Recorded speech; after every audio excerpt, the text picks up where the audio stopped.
بسم اللہ الرحمن الرحیم۔ حضرت ابو ہریرہ رضی اللہ تعالیٰ عنہ سے مروی ہے کہ رسول اللہ صلی اللہ علیہ وسلم نے فرمایا، الا ادلکم علی ما یمحو اللہ بالخطایا ویرفع بہ الدرجات، کیا میں تمہیں ایسے نیکیوں کو نہ بتلاؤں جس سے گناہ مٹا دیے جاتے ہیں اور تمہارے درجات بلند ہوتے ہیں؟ لوگوں نے کہا بلا یا رسول اللہ، ضرور بتائیے اے نبی علیہ الصلوۃ والسلام۔ آپ نے فرمایا، اسباغ الوضوء علی المکارہ، وضو کو اچھی طرح سے کرنا ان چیزوں تک جہاں آدمی ناپسند کرتا ہے، یعنی اچھی طرح سے آدمی وضو بنائے۔ وکثرۃ الخطا الی المساجد، اور مسجدوں کو کثرت کے ساتھ پیدل جانا، پیدل چلنا، جتنا آدمی دور جائے گا۔ وہ انتظار الصلاۃ بعد الصلاۃ، اور ایک نماز کے بعد دوسری نماز کا انتظار کرنا۔ فذالکم الرباط، یہی رباط ہے، یعنی جیسے اللہ کے راستے میں جیسے آدمی دشمنوں کا مقابلہ کرنے کے لیے تیار طاق میں لگا رہتا ہے، ویسے ہی نماز کے بعد نماز کے انتظار میں آدمی جب نماز کا انتظار کرتا ہے تو گویا اس کو اتنا بڑا اجر و ثواب ملتا ہے۔ تو یہ حدیث بتاتی ہے کہ انسان آسانی کے ساتھ اپنے گناہ، اپنے غلطیوں کو بخشوانے کے لیے، معاف کروانے کے لیے اللہ کی بارگاہ میں چھوٹے چھوٹے اعمال سے کتنی بڑی نیکیاں حاصل کرتا ہے۔ یہ حدیث صحیح مسلم کے اندر ہے۔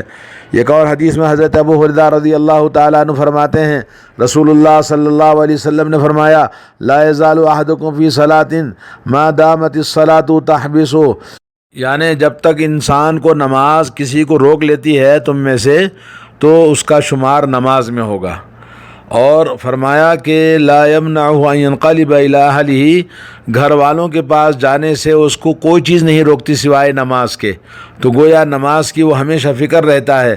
فکر میں رہتا ہے، تو اللہ رب العالمین اس کا شمار ہمیشہ نماز میں شمار اس کا ہوتا ہے۔ آپ کو پتہ ہے کہ نماز کتنی عظیم عبادت ہے توحید کے بعد۔ یہ صحیح حدیث صحیح بخاری مسلم کے اندر آئی ہے۔ اور ایک اور حدیث میں حضرت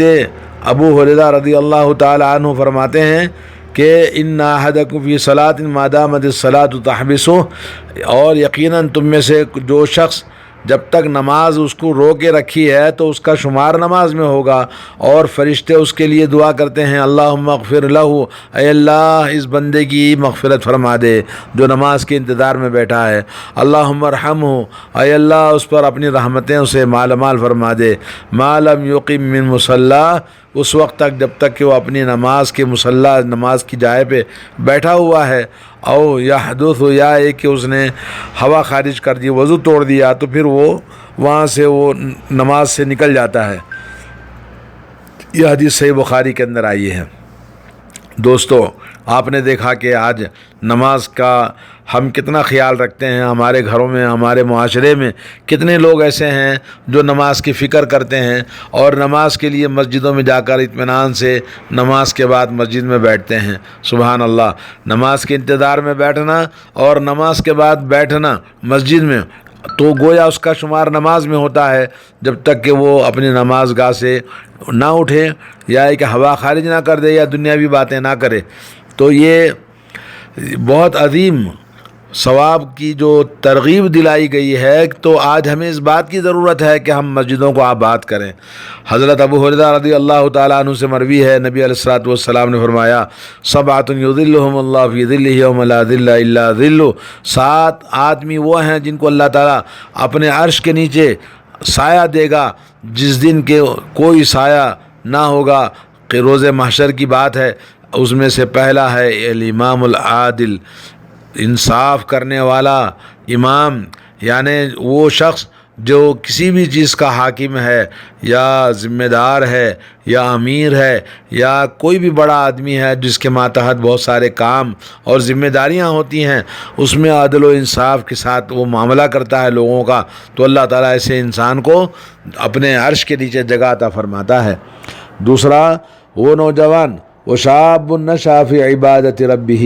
وہ نوجوان جو اپنے رب کی عبادت میں زندگی اس کی گزرتی ہے۔ سبحان اللہ، بچپن سے ہی زندگی انسان کی اللہ کی عبادت میں گزرتی ہے۔ بڑے خوش نصیب ہیں وہ اولاد، وہ بچے، وہ انسان جس کو بچپن سے ہی عبادت کا موقع ملا۔ ماں باپ وہ خوش نصیب ہیں جنہوں نے اپنے بچوں کو بچپن سے ہی عبادت کا ترغیب دلائی۔ اللہ کے نبی صلی اللہ علیہ وسلم نے فرمایا جب بچہ 7 سال کا ہو جائے تو ان کو نماز کے لیے حکم کرو، اور جب 10 سال کا ہو جائے تو نماز کے نہ پڑھنے پر ان کی پٹائی کرو، اور نماز کی ترغیب بچپن سے ہی بچوں کو دلائی جائے، اور گھر کا ماحول نماز کا ہو، نماز کی فکر ہو۔ نماز کے لیے آدمی دین سیکھنے، دین پڑھنے اور قرآن پڑھنے اور دین کی باتیں کرنے، یہ تمام ترغیب بچپن سے ہی گھروں کا ماحول بنانا چاہیے تاکہ یہ فضیلت ان کو حاصل ہو جائے، چاہے وہ لڑکے ہو، لڑکیاں ہو، والدین ہو، گھر کے بڑے ہوں، چھوٹے ہوں، سب کے لیے یہ بہترین موقع ہے۔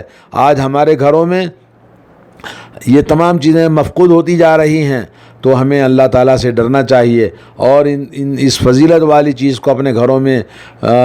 بیداری پیدا کریں۔ اللہ کے نبی صلی اللہ علیہ وسلم نے تیسرے اس آدمی کے بارے میں بتایا وَرَجُلٌ قَلْبُهُ مُعَلَّقٌ بِالْمَسَاجِدِ، وہ انسان جس کا دل مسجدوں سے لگا ہوا ہے، یعنی مسجدوں سے لگا مطلب یہ کہ وہ ہمیشہ نماز کی فکر میں رہتا ہے۔ ایک نماز فارغ ہوئی تو دوسری نماز کی فکر میں کہ نماز کا وقت ہو گیا، نماز کے وقت ہو گیا، تو اس طرح سے وہ ہمیشہ نماز کے لیے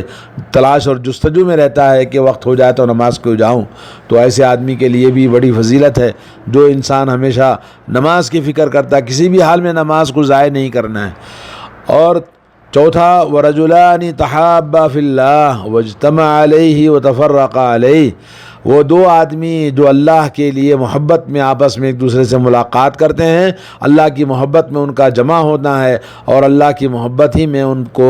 آپس میں دور ہوتے ہیں۔ مطلب یہ کہ کسی آدمی کے اندر ہم دیکھتے ہیں کہ اس کے اندر برائی ہے، اس کے اندر خرابی ہے، تو ہم اس سے دوستی توڑ دیتے ہیں کیونکہ وہ شرک اور بدعات اور خرافات میں گھرا ہوا ہے، تو اللہ کے لیے ہم اس سے دور ہو جاتے ہیں۔ اور کسی انسان سے، اہل ایمان سے، اہل تقوی سے اور دینداروں سے، علماء سے محبت کرتے ہیں، ان سے ملتے ہیں، تو یہ دو کا آپس میں ملنا اللہ کی محبت میں اور اللہ کی محبت میں جدا ہونا کا مطلب یہ ہے کہ ہم اللہ والوں سے، ایمان والوں سے محبت اور اہل نفاق، اہل بدعات اور اہل کفر، اہل شرک سے نفرت اور ان سے جدائی اختیار کرنا، یہ ہمارے لیے اللہ کے نبی صلی اللہ علیہ وسلم نے بشارت دی۔ ایسے لوگوں کو اللہ تبارک و تعالیٰ اپنے عرش کے نیچے جگہ دیتا ہے۔ پانچواں وہ آدمی ہے رجل طلبتہ امرأۃ ذات منصب و جمال، ایک آدمی جس کو رات کے اندھیرے میں کوئی خوبصورت اور بڑے عزت دار گھرانے والی خوبصورت عورت بلاتی ہے کہ بھئی آؤ میرے ساتھ منہ کالا کر لو، فقال انی اخاف اللہ، وہ کہتا ہے جی میں اللہ سے ڈرتا ہوں، میں اللہ تعالیٰ کی بارگاہ میں کیا منہ دکھاؤں گا، تو وہ اللہ سے ڈرنے کا یہ اس کے دل میں خوف ہوتا ہے، تو جس کی وجہ سے وہ برائی نہیں کرتا، جبکہ برائی کرنے کے بڑے مواقع اس کو فراہم ہوتے ہیں، اور برائی کرنے کے بعد کوئی آدمی اس پر انگلی بھی نہیں اٹھائے گا، اس کا چرچا بھی نہیں ہوگا کیونکہ بڑے خاندانوں کا معاملہ ہے۔ تو ایسی صورت میں بھی اللہ تبارک و تعالیٰ اس آدمی کو جو بچ گیا تو اس کے لیے بشارت ہے کہ وہ اللہ تعالیٰ اس کو اپنے عرش کے نیچے جگہ دیتا ہے۔ آج ہر انسان ہوس، فحاشی، بے حیائی اور ننگا پن ہر جگہ، یہ اسمارٹ فون کی وجہ سے گھروں کا ماحول، لڑکیاں آپس میں افیئرس اور آپس میں بربادیاں بڑی تیزی کے ساتھ ہمارے معاشرے کو تباہ کر رہی ہیں۔ اور نمبر 6 ہے وَرَجُلٌ تَصَدَّقَ أَخْفَى حَتَّى لَا تَعْلَمُ شِمَالُهُ مَا تُنْفِقُ يَمِينُهُ، وہ آدمی جو صدقہ، خیرات، بھلائی کوئی بھی کرتا ہے داہنے ہاتھ سے تو بائیں ہاتھ کو پتہ، دائیں ہاتھ سے کرتا ہے تو بائیں ہاتھ کو پتہ نہیں چلتا، یعنی بائیں ہاتھ سے چھپاتا ہے، مطلب یہ کہ جسم کے 2 حصے دانا اور بائیں ہاتھ ہے، لیکن جب وہ داہنے ہاتھ سے بھی کرتا ہے تو اتنا چھپا کر کرتا ہے کہ کان خبر نہیں ہوتی بائیں ہاتھ کو۔ تو مطلب یہ ہوا کہ انسان جو بھی صدقہ اور خیرات کرے کسی کو بتا کر، لوگوں کو پبلسٹی کر کے اور لوگوں کو دکھاوے کے لیے نہ کرے، کیونکہ اللہ تعالیٰ کے پاس میں دکھاوا، ریاکاری، شہرت و طلبی، یہ تمام ایسے اعمال قبول نہیں ہوتے ہیں۔ اور انا اغنی الشرکاء یعنی شرک، من اشرک فی معی غیری ترکتہ وشرکہ، میں شرک کرنے والے، میرے عمل میں پارٹنر بنانے والوں سے بے نیاز ہوں، میں اس کو بھی چھوڑ دیتا ہوں، اس کے عمل کو بھی چھوڑ دیتا ہوں۔ اور نمبر 7 ہے ورجل ذکر اللہ خالیا ففاضت عیناہ، اور ساتواں وہ آدمی ہے جو اللہ تعالیٰ کا ذکر، اللہ کی یاد اس کو آتی ہے تنہائی میں تو اس کی آنکھوں سے آنسو بہتے ہیں۔ سبحان اللہ۔ آج لوگوں کے سامنے بات کرتے ہوئے دین کی بات، اللہ کی بات، توحید کی بات، آخرت کی بات، آدمی ایموشنل ہو جاتا ہے اور آنکھوں سے آنسو بہاتا ہے، لیکن یہ آنسو اس کے لیے گناہوں کی بخشش نہیں ہے۔ یہ تبلیغی جماعت میں لوگ کہتے ہیں بھائی رونا نہیں آیا تو رونے کی ایکٹنگ کرنا لوگوں کے سامنے بالکل غلط ہے، ریاکاری ہے۔ یہ رونے کا صورت بنانا اور ہاتھوں میں منہ ڈال کے نخرے کرنا، رونے جیسی آواز نکالنا، یہ غلط ہے۔ بلکہ آدمی کا رونا، تنہائی میں رونا، اکیلے میں رونا، کوئی نہ دیکھے تو وہ رونا اس کے لیے اللہ تعالیٰ کے پاس فضیلت ہے کہ اس کو اللہ تعالیٰ اپنے عرش کے نیچے جگہ دیتا ہے، اور اس آدمی کو اللہ تعالیٰ جہنم کی آگ حرام ہے ان آنکھوں پر جو مکھی کے سر برابر بھی اگر اللہ کی یاد میں، اللہ کے خوف سے اگر تنہائی میں آنسو بہاتا ہے تو یہ فضیلت ہے۔ یہ حدیث دوستو بھائیو بہت عظیم الشان حدیث ہے، متفق علیہ، بخاری مسلم کی حدیث ہے۔ ایک اور حدیث میں حضرت علی بن ابی طالب رضی اللہ تعالیٰ عنہ نے کہا، رسول اللہ صلی اللہ علیہ وسلم کا ارشاد ہے، اسباغ الوضوء فی المکارہ واعمال الاقدام الی المساجد وانتظار الصلاۃ بعد الصلاۃ تغسل الخطایا غسلا، کہتے ہیں کہ وضو اچھی طرح سے کرنا کہ کوئی بھی حصہ باقی نہ رہے، اور مسجدوں کو کثرت کے ساتھ پیدل جانا، برابر جانا اور برابر آنا، اور تیسرا نماز کے بعد دوسری نماز کا انتظار کرنا، اور یہ نماز کی فکر میں رہنا گناہوں کو پوری طرح سے دھو دیتا ہے۔ سبحان اللہ۔ اور ایک حدیث میں حضرت جابر بن سمرہ رضی اللہ تعالیٰ عنہ کہتے ہیں کہ نبی علیہ الصلوۃ والسلام جب فجر کی نماز پڑھتے تو پالتی مار کے بیٹھ جاتے، یہاں تک کہ سورج اچھی طرح سے جب طلوع ہوتا تب تک آپ نماز میں آپ کا جیسا کہ فرمایا شمار ہوتا ہے تو آپ بیٹھ کر اللہ کا ذکر کرتے تھے۔ سبحان اللہ العظیم۔ صحیح مسلم کی حدیث ہے۔ دوستو نماز کے بعد تھوڑی دیر آپ بیٹھیں، سکون سے اللہ کا ذکر کریں، دیکھیں کتنا مزہ آتا ہے، کتنا سکون اور اطمینان آپ پر نازل ہوتا ہے۔ ایک اور حدیث میں حضرت ابو ہریرہ فرماتے ہیں نبی علیہ الصلوۃ والسلام کا ارشاد ہے کہ کوئی بھی انسان مسجد میں اپنے آپ کی رہائش اختیار کر لیتا ہے اور اس کو کوئی بھی کام، کوئی بھی بیماری اس کو مشغول نہیں کرتی، جب بھی دیکھو مسجد کی طرف پلٹ کر آتا ہے تو، اور جب کسی کام سے مسجد سے دور ہو جاتا ہے بیماری یا کسی اہم کام کی وجہ سے، تو اللہ رب العالمین اس کو ڈھونڈتے ہیں، الا تبشبش اللہ الیہ، اللہ تعالیٰ اس کو ڈھونڈتے ہیں جیسے گھر کے لوگ، کوئی آدمی غائب ہو گیا تو کس طرح سے ڈھونڈتے ہیں ویسے ہی اللہ تعالیٰ اس کو ڈھونڈتے ہیں۔ سبحان اللہ۔ ابن خزیمہ، ابن حبان کے اندر یہ حدیث موجود ہے۔ اور ایک اور حدیث میں حضرت انس بن مالک رضی اللہ تعالیٰ عنہ فرماتے، رسول اللہ صلی اللہ علیہ وسلم نے فرمایا،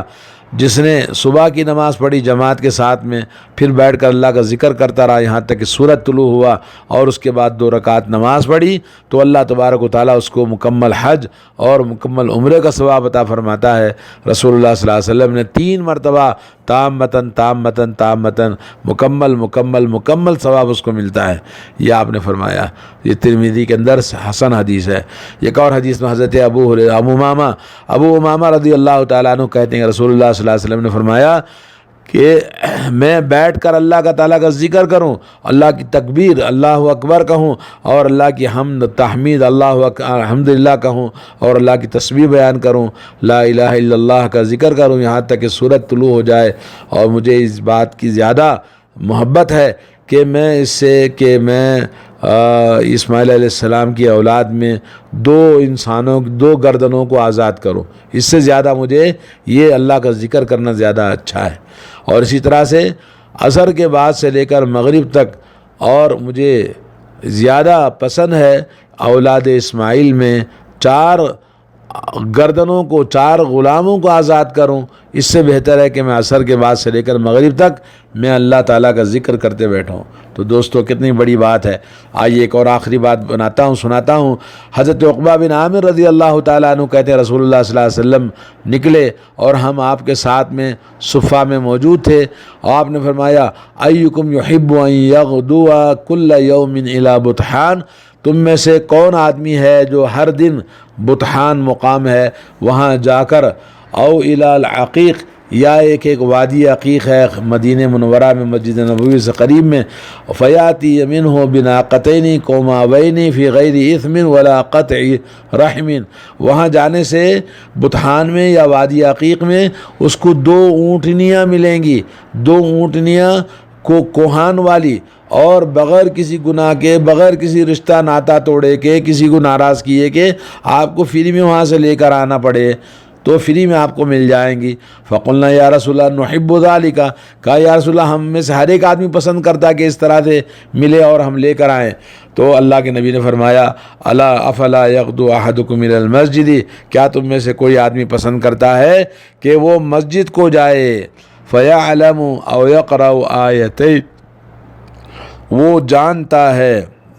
یا یہ کہ علم حاصل کرتا ہے یا پڑھتا ہے قرآن مجید کتاب اللہ سے 2 آیتیں، خیر اللہ من ناقتین او 3، کہ 2 اونٹیں یا 3 اونٹ ملے اس سے بہتر ہے کہ وہ 2 آیتیں تلاوت کرے یا یہ کہ وہ علم حاصل کرے، خیر اللہ من 3 و 4، یہ 3 اور 4 اونٹوں کو ملنے سے بھی زیادہ بہتر ہے، خیر اللہ من 4 ومن اعدادہن من الابل، جتنے آپ اونٹ کہیں اس سے زیادہ، جتنا آیتیں پڑھیں گے اتنا اس سے زیادہ آپ کو اجر و ثواب ملے گا۔ یہ صحیح مسلم کی حدیث ہے۔ تو اس طرح سے دوستو آج ہمیں نیکیوں کی بڑی ضرورت ہے، ہم آسانی کے ساتھ نیکیوں کو پا سکتے ہیں۔ نبی علیہ الصلوۃ والسلام نے فرمایا کہ سب سے زیادہ مجھے جس بات کا ڈر ہے تمہارے اوپر، تمہارے اندر ریاکاری پیدا ہو جائے گی، اور ریاکاری انسان کے اندر چونٹی کالی اور کالے پہاڑ پر کالی رات میں جس طرح سے چلتی ہے تو کسی کو پتہ نہیں چلتا، ویسے ہی ریاکاری انسان کے اندر داخل ہو جاتی ہے۔ اللہ تعالیٰ سب